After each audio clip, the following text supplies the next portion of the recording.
जहिया से हो लगा प्यारा तोरा से आफत में हटल पराना बागे। आगे जहिया से हो लगा प्यारा तोरा से आफत में हटल पराना बागे। आगे घंटे घंटे को जाओ चौरी मुजफ्फरपुर जिला के थाना मांगे। आगे मिनटे मिनटे को जाओ पगली पुरानी वाला थाना मांगे। आगे भागे पर गाजी रतिया जब जब बाजल गाड़ी के हौराना मांगे। आगे भागे पर गाजी रतिया जब जब बाजल गाड़ी के हौराना मांगे। आगे घंटे घंटे को जाओ चौरी वैशाली जिला के थाना मांगे।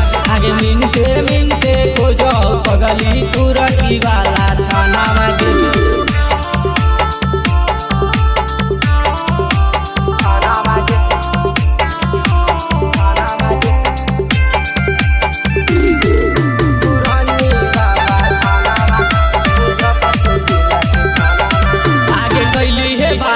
करन गे छौरी 18 गो मर्डर के सगे।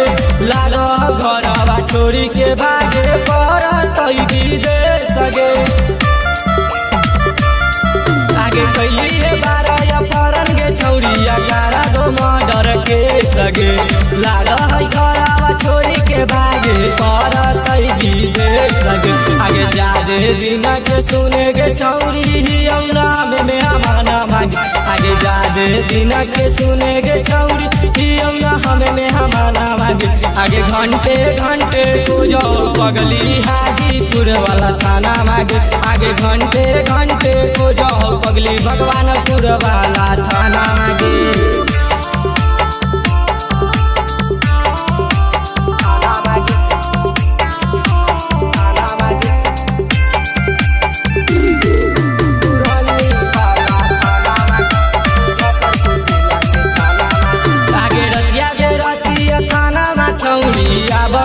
हमार घर आगे पीछे पीछे पुलिस आगे भागल तोरा भरा भागे।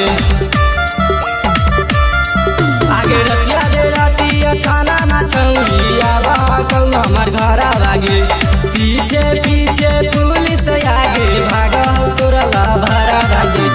अजीत अमिताभ बानी के घुमा कफना भागे। डीजे अजीत बानी के घुमा कफना भागे। आगे घंटे घंटे को जाओ चौरी मुजफ्फरपुर जिला के थाना मांगे।